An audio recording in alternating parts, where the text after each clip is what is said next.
축구 역사상 가장 어린 주장으로서 프랑스 리그팀에서 유일한 챔피언스 리그를 우승을 이끌었던 선수입니다. 유벤투스에서도 3년 연속 챔스 결승에 갔어. 와, 말이 돼 이게? 아니, 유벤투스 가서 3년 연속 챔스 결승에 갔어요. 아니, 챔스 결승전을 몇 번을 가는 거야? 그러니까 결승전에서는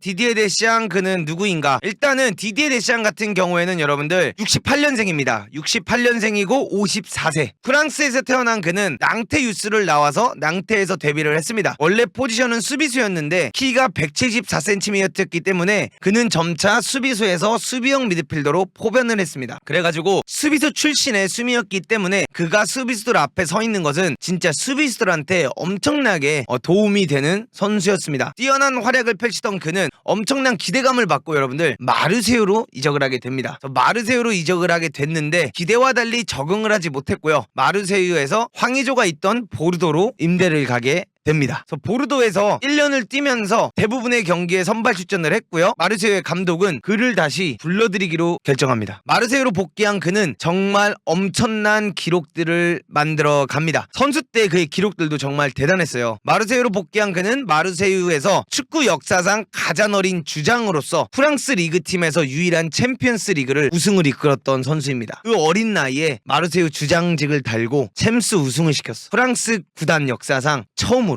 정말 대단하죠. 그리고 나서 유벤투스로 넘어갔어요. 근데 유벤투스 넘어가서도 굉장히 재밌었던 이야기가 있습니다. 유벤투스에서도 3년 연속 챔스 결승에 갔어. 와, 말이 돼 이게? 아니, 유벤투스 가서 3년 연속 챔스 결승에 갔어요. 근데 2번은 졌고 1번의 우승 트로피를 들어 올렸습니다. 그 다음에 UEFA 슈퍼컵, 인터콘티넨셔널컵, 세리아 A, 세계 우승 등 타이틀을 어디를 가든지 간에 우승을 하는 선수였습니다. 진짜 이때 당시에 인터콘티넨셔널컵이라고 하면은 지금 냉정하게 보자면 피파 클럽 월드컵이라고 보면 됩니다. 그래서 이거를 다 우승했고 그 이후에는 이제 첼시로 가서 FA컵을 우승을 했고요. 그 다음에 발렌시아로 이적한 그는 또다시 챔스 결승전에 나갔습니다. 와, 아니 챔스 결승전을 몇 번을 가는 거야? 그러니까 결승전의 사나이야. 그러니까 타고난 리더라는 거지. 굉장히 좋은 선수고 굉장히 타고난 리더로서 선수들을 끌고 다니면서 멱살 잡고 캐리하는 약간 그런 느낌인 거죠. 그래서 베켄바우 이후에는 2번째로 주장을 하면서 챔스, 월드컵 트로피, 유로 트로피를 이긴 선수예요. 이 기록을 결국에는 이제 카시아스가 따라갔죠. 그리고 나서 감독직을 시작합니다. 발렌시아에서 이제 은퇴한 그는 감독직을 시작을 했는데 첫 번째로 그가 이끈 구단은 AS 모나코였습니다. 모나코에서 그 해 리그왕을 우승했고요. 모나코를 데리고 챔스 결승전에 올라가기도 했습니다. 진짜 미친 인간입니다. 챔스랑 뭐가 있나 봐. 그리고 재밌었던 일화 중 하나는 유벤투스에 있을 때 데샹이 콘테랑 같이 뛰었었습니다. 이때 당시에 그래서 결승전, 모나코를 데리고 결승전을 갔을 때 무린요의 포르토를 만났고 무린요의 포르토한테 지면서 우승을 못하고 준우승을 했죠. 그래서 준우승을 했고 그때부터 무린유가 포르토에서 이기면서 첼시 가가지고 I'm not one of the bottom, I think I'm special one, 요거를 이제 딱 실현할 수 있는 기회가 제공됐던 거죠. 그 이후에 유벤투스가 여러분들 세리아 B로 강등됐던 거 기억하시죠? 강등이 되었을 때 유벤투스에 가서 세리아 A로 승격을 시켰습니다. 그러니까 진짜 우승 전문가였어. 이게 주로 선수 커리어를 밟아오신 분들은 선수 때 우승을 많이 하잖아? 그럼 우승 DNA라는 게 확실히 생기는 것 같아. 이 우승을 하기 위해서 여정이 굉장히 긴데 그 여정을 걸어가면서 분명히 힘들 때도 있고 삐걱될 때도 있을 텐데 그런 것들을 다 경험해봤기 때문에 감독이 돼서도 이런 상황들을 잘 대처하면서 나가는 게 아닐까. 그래서 이걸 토대로 얘기하자면 이번에 벤제마가 부상으로 빠지고 포그바 빠지고 캉테 빠지고 선수들이 빠졌는데도 이렇게 정말 잘하면서 월드컵 징크스까지 이기면서 결승까지 간 걸 보면 결승전을 가는 경험이 굉장히 선수 때 많았기 때문에 대처를 굉장히 잘하는 게 아닌가라는 생각이 듭니다. 그래서 세리아 A에 승격을 시키고 결국에 마르세유로 돌아왔죠. 마르세유로 돌아와서 2009-2010 시즌에 마르세유랑 함께 리그왕을 우승하고요. 3년 연속 리그컵을 우승하기도 했고 2010년과 11년도에는 커뮤니티 실드컵도 2년 연속 우승을 했던 감독입니다. 이 감독님이 선수 때부터 진짜